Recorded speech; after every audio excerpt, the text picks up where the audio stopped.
ఎరుగునను. నీవు ఇప్పుడు ఆయన ఎరగనంటే, ఆయన ఒప్పుకోకపోతే రేపొద్దున తీర్పు దినాన నీవెవరికో నేను ఎరుగును అని మత్తయి సువార్త 7వ అధ్యాయంలో యేసు ప్రభు చాలా స్పష్టంగా చెప్పాడు. ఎవరు ఎరగట్లేదంటే బుద్ధిహీనులు దేవుని యొక్క న్యాయ విధిని ఎరుగురు అని అంటాడు. ఇర్మియా గ్రంథం 5వ అధ్యాయము 4-5 వచనాల్లో కొంచెం ఇంట్రడక్షన్ చెప్పి కొద్ది నిమిషాన్ని వాక్యాన్ని అందించాలని ఇష్టపడుతున్నారు. చూడండి, ఇర్మియా గ్రంథము 5వ అధ్యాయము 4-5 వచనాలు. నేను ఇట్లా అనుకుంటుని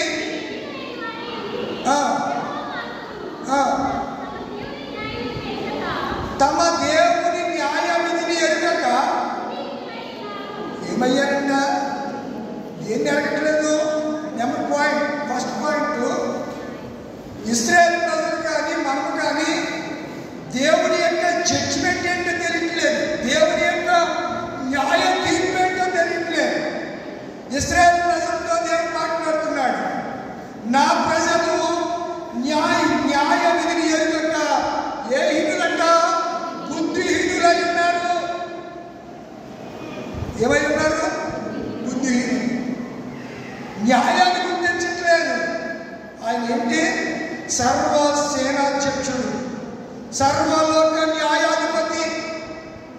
ఆయన వలె న్యాయము కలిగినటువంటి వారు ఈ భూప్రపంచంలో ఎవరు ఆయనలా జీవించలేదు.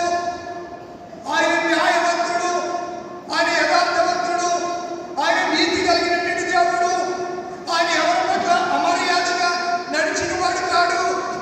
న్యాయాన్ని కనుపరిచినటువంటి దేవుడు. నీతి న్యాయములు ఈ లోకంలో స్థాపించాడు ఆయన.